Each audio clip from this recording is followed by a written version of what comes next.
ધમહાણું ધીડી ધૂળમાં દેતી. ધમહાણ શબ્દ નવી પેઢી માટે અઘરો છે. ધીડી એટલે દીકરી થાય. એ દીકરી જે ધૂળમાં રમતી હતી, કવિ વાત કરે છે. કવિરાજ સાંભળે, એક તો શુરવીરતાની હજુ તો એક વાત કીધી. આજે આ વાત મારા કોઠામાંથી તને કહેવાની ને, એટલે હવે મને કદાચ આરામ મળશે. મણિભાઈ કપૂરી આગળ લખે છે કે ધમહાણું ધીડી ધૂળમાં દેતી, મન મારતી થાપો રે. ધમહાણું ધીડી, નાની નાની દીકરીઓ મારી પાસે રમતી હતી અને મારી પાસે થાપોદા કરવા આવતી હતી. હું ઈ જ આપું છું, સાંભળી લે. ધમહાણું ધીડી ધૂળમાં દેતી અને મન મારતી થાપો રે. ઈરે બેની બાને બાંધીને હાલો, ઈરે બેની બાને બાંધીને હાલો, એક કેસરી સાફો રે. રામને પાદર રાત દીધો, હું જીવતો જાપો રે. સાईं જેને ઘેર હોય દીકરીઓ એને રોજ દિવાળી. સાईं જેને ઘેર હોય દીકરીઓ એને રોજ દિવાળી. ઝાંઝરના જણકારે દે જીવતરને અજવાળી છે.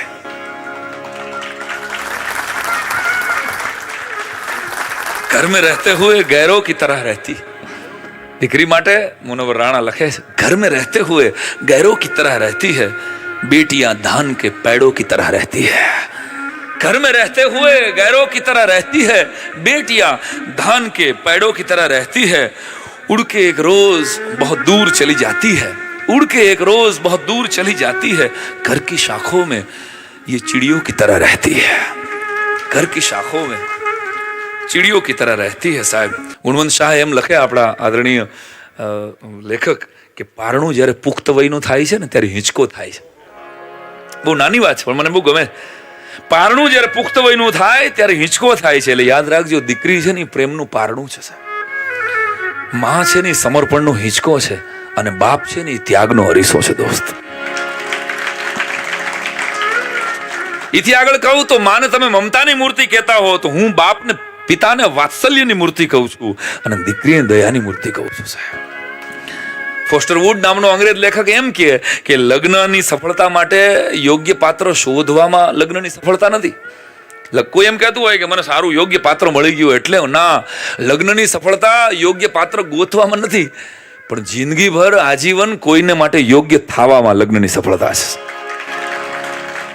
તો મારો મિત્ર જય વસાવડા એમ કહે કે તમારા પાત્રને સમજી લો અને કાંઈ એને સ્વીકારી લો. That's all. આમાં દાંપત્ય જીવનનું સોલ્યુશન આવી ગયું. સમજી ભાઈ, જય વસાવડાના શબ્દો. કાંઈ એને તમે સમજી લો કે ભાઈ આપણે પતિને સમજવું જોઈએ કે આવી ભાખરી આને ભાવે છે, આવી ચા ભાવે છે. એક વાર કહેવાનું, બે વાર કહેવાનું, 3 વાર જ કહેવાય. પછી આપણે સ્વીકારી લેવું જોઈએ કે આપણે બટકી ગયા છીએ. પહેલા ખોટી શું માથાકૂટ કરવાની હવે. હા, એક બેનને મેં પૂછેલું, મેં બેન તમે નાના હતા ત્યારે શું કરતા હતા? મને કે ભાઈ મોટી થતી હતી.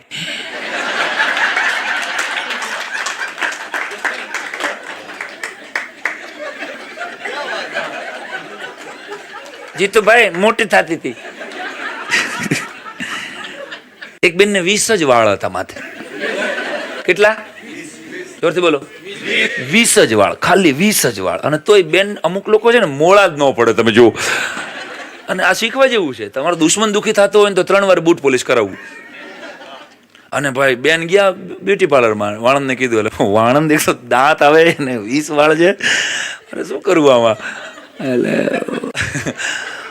બેન આમાં એકચ્યુઅલી શું કરવાનું છે? કાપવું કે ગણું? બેન કાપવું કે ગણું? બેને બહુ સરસ સ્માઇલ સાથે જવાબ આપ્યો કે રંગી દે. બહુ નાનકડી જોક છે પણ જિંદગીની સૂત્ર જેવી છે. સાહેબ દીકરી બાપના જીવનને રંગી દે છે. મારા વાલા, એક દીકરી ઘરે જન્મે, એ કવિરાજને જાપો વાત કરે છે. કવિ, આ દીકરીઓ ઓળકળામણી રમી છે મારી આજુબાજુમાં. આ એ દીકરીઓ છે જે પાણાને અડતી હતી ને તો પાંચિકા થઈ જતા હતા. આપણે અડી તો પાણા હોય, પણ દીકરી એને અડે એટલે એ પાંચિકા થઈ જાય છે. આ આંબીલા ગોતવા મારે પાસે આવતી હતી. આ એ દીકરી છે. કાતરા એના ભાઈ હાટું લઈ જાય, થોડા કાતરા મારા ભાઈ હાટું છે. હા, એ તો બેન જ હોય સાહેબ. એટલે બેન માટે તો મુનવ્વર રાણાએ કીધું છે કે કિસી કે જખ્મ પર ચાહત સે પટ્ટી કોણ બાંધેગા. किसी के जख्म पर चाहत से पट्टी कौन बांधेगा, अगर बहनें ही नहीं होंगी तो राखी कौन बांधेगा। એ બચાવજો મારા વાલા. એક દીકરો થઈ ગયો એટલે બસ આપણે તો હવે ભગવાને દીકરો આપી દીધો. એટલે ભાઈ પણ આને કોણ આપશે? બધાય જો આવું વિચારશું આપણે, એક દીકરો આપી દીધો, હવે હવે આજના જમાના પ્રમાણે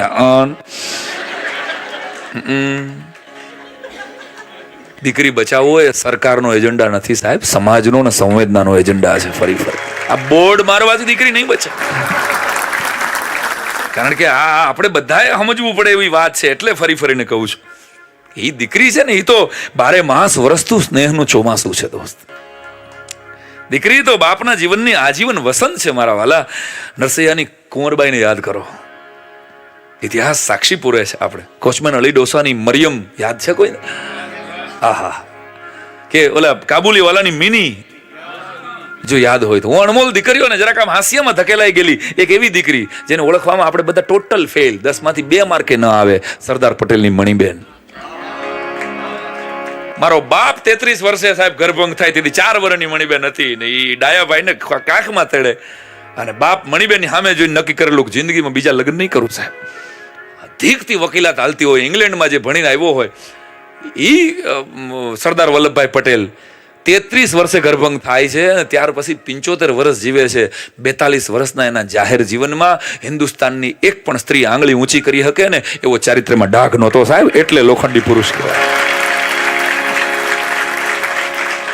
સરદાર મારું ગમતું પાત્ર છે, એટલે નહીં કે કોઈ સમાજ, કારણ કે સરદારને જ્યાં સુધી તમે કોઈ સમાજના ગણો છો ને ત્યાં હું તમે એને સમજ્યા નથી સાહેબ, યાદ રાખજો. એ તો એના હૈયે તો રાષ્ટ્રની ચેતના હતી, રાષ્ટ્રનું હિત હતું સાહેબ. 75 વર્ષ સુધી. અને મણીબેન એને બાપે લગ્ન ન કર્યા, એ જમાનામાં ગ્રેજ્યુએટ થયેલી, સાયકલ લઈને જાતી, દાંત કાઢતા હતા જુવાનીઓ. હજી આપણે દીકરીઓની જો મર્યાદામાંથી બહાર નથી કાઢી શક્યા, તો એ સમયે સરદાર પટેલ એને ભણાવી મુંબઈમાં અને એને ગ્રેજ્યુએટ કરી. અને એ દીકરી મણીબેન નક્કી કર્યું કે મારા બાપે લગ્ન નથી કર્યા, મારા બાપનો આ ખાલીપો ભાંગી નહીં શકાય. અને દેશના નાયબ વડાપ્રધાનની ધોબણ કયો તોય મણીબેન, એની કામવાળી કયો તોય મણીબેન, એની પર્સનલ આસિસ્ટન્ટ કયો તોય મણીબેન, અને એની અંગરક્ષક કયો તો પણ મણીબેન. આવી દીકરી તમને હિન્દુસ્તાનના પટમાંથી જડશે. 10,000 વર્ષનો ઇતિહાસ ખોલી લેવાની છૂટ. મણીબેન જેવી સમર્પિત દીકરી મને ગોતી આવી દો એટલે તમારું જોડું મારું માથું સાહેબ. આપણે ભૂલી ગયા છે આ પાત્રોને, એટલે યાદ કરાવું છું સાહેબ. દીકરી જ્યારે વિદાય થાય છે, અહીં જેટલા વડીલો બેઠા છે, જેને જેને દીકરી વિદાય કરી હોય, હું છે આમ આમ આમ લીંબુ લટકતા હોય, 2.5 લાખની કદાચ રિવોલ્વર ટીંગાતી હોય, આખું રાજકોટ, આખું અમદાવાદ, આખી ફેક્ટરી એના એક અવાજ ઉપર બંધ થઈ જતી હોય. આવો મર્દ બાપ જ્યારે વિદાય ટાણે દીકરી એની પાસેથી આવીને ઊભી રહે ને, અને દીકરી એમ કે પપ્પા હું જાઉં છું, એટલે ગમે એવો ચમરબંધી બાપ હોય એની પાસે શબ્દો ફીફા ખાંડતો હોય છે. અને કવિને લખવું પડે, ચલ રહી સજની અબ ક્યા સોચે, કજરા ના બહ જાએ રોતે રોતે, ચલ રહી સજની અબ ક્યા સોચે. અહીં બેઠેલી બધી જ પરણેલી બહેનોને ખબર હોય, વિદાય ટાણે પેલા ભાઈને મળી લે છે, બેનને મળી લે, બેનપણીને મળી લે. કોઈ પણ દીકરી સૌથી છેલ્લે એના બાપને મળે છે. ગામડાની એક અભણ દીકરીને મારાથી પૂછાઈ ગયેલું, બેટા સૌથી વધારે તકલીફ તો તમને બાપને મળવામાં થાય, અને તમે લોકો સૌથી છેલ્લે શું કામ પપ્પાને મળો?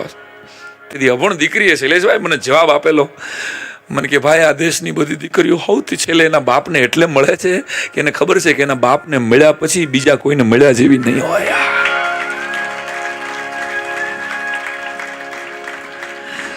बाबुल पछताए हाथों को मलके, कह दिया परदेस टुकड़े को दिल के, आंसू लिए सोच रहा दूर खड़ा रे, चल रही सजनी अब क्या सोच, कजरा ना बह जाए रोते रोते.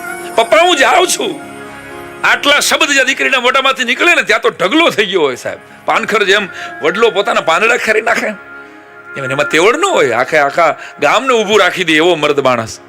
બેટા સુખી થાજો. બે હાથ ને ત્રીજું મસ્તક નમાવીને ધ્રુજતો હાથ એ દીકરીની માથે મૂકે. અને મેં તો એવા બાપ જોયા છે સાહેબ કે બે હાથ ને ત્રીજું મસ્તક નમાવીને દીકરીને પગે લાગે કે બેટા જાતા જાતા તારા રાખ બાપના ઘરમાં કઈક પુનાઈ રાખતી જાય નકર ધનોત પનોત નીકળી જશે. ક્યારેક એવું બન્યું હશે મેં તારા માટે ફ્રોક તે માંગ્યું હશે હું નહીં લાવી દીધો. ક્યારેક એવું બન્યું હશે કે તારા માટે ભાગ લઈ આવ્યો હશે તારો ભાઈ ખાઈ ગયો હશે. ભાવે કે ભાવે મેં તને દુભ્યું હોય તો મને માફ કરી જાય. આખી જિંદગીમાં મારાથી કઈ ભૂલ થઈ હોય તો હાય ત્યારે આ દીકરી 10 આંગળીઓના ટચાક્યા ફોડીને બાપને આશીર્વાદ આપે છે. પપ્પા આવું કઈ બોલોમાં તમને નખમાં રોગ ન થાય બસ એવી પ્રાર્થના કરો છે. એ દીકરી વિદાય થાય સાહેબ ત્યારે મને કહેવા દો કે દીકરીને ચિંતા હોય બાપની. ઓસ્ટ્રેલિયામાં સાસરે હોય કે અમદાવાદમાં ખાલી ખબર પડે ને કે પપ્પાની તબિયત ખરાબ એટલે નીંદર ઉડી જાય. હજી આજની તારીખ અને ઘરમાંથી પોતાના હાહરિયાએ કદાચ 40 લાખની ગાડીમાં બેહાડી હોય દરેક દીકરીને પોતાના બાપની ઘરે 17,000નું લ્યુના હોય ને એનું ગૌરવ વધારે હોય કે મારો બાપ જેમ તેમ માણસ. ઈ મણિભાઈ એટલે ઈ જાપો મણિભાઈ કપૂરિયા કહે છે કે જાપો વાત કરે છે કવિરાજ ઈ દીકરી જ્યારે વિદાય થઈ છે એ દીકરી છેલ્લી વાર મને અડીને ગઈ છે એટલે હજી હું જીવું છું. મારામાંથી હજી ધબકારા છૂટતા નથી. અને છેલ્લી કડીમાં મણિભાઈ કપૂરિયા લખે છે કે જતી સતી ને જુગ મેં દીઠા જતી સતી ના જુગ મેં દીઠા મણિયા લાગતા મીઠા રે આ જતી સતી ના. શુરવીરો જોયા છે, મેં દીકરીઓની વિદાય જોઈ છે, મેં મારી નજર સામે મારા છોકરાને કપાતા જોયા છે, મેં દાતારો જોયા છે, મેં ચોર ને લૂંટારા આ ગામમાં કેટલા એની મને જ ખબર હતી કવિરાજ સાંભળ. પણ જતીને જોયા ને સંતોને જોયા છે. આહા જતી સતી ને જુગ મેં જોયા મણિયા લાગતા મીઠા રે અને બે મોહન ને દિલમાં ધારો. એક મોહન પોરબંદર માં થયો અને બીજો મોહન ગોકુળ માં થયો. મણિભાઈ કપૂરિયા કહે છે કે બે મોહન ને હૈયામાં વસાવી લ્યો બીજા કોઈ વેદ ઉપનિષદ રામાયણ મહાભારત વાંચવાની જરૂર નથી ભલામણ. આહા આહા બે મોહન ને દિલમાં ધારો બે મોહન ને દિલમાં ધારો તો સમી જાય સંતાપો રે ગામને પાદર રાત દી ઉભો હું તો જીવતો જાપો રે ગામને પાદર રાત દી હું જીવતો જાપો રે. અને યુભા મેં જોયા છે જોન યુભા મારી આંખથી જોયા ભૂન ને પાપો રે ગામને પાદર રાત દી હરે ગામને પાદર રાત દી હરે ગામને પાદર રાત દી.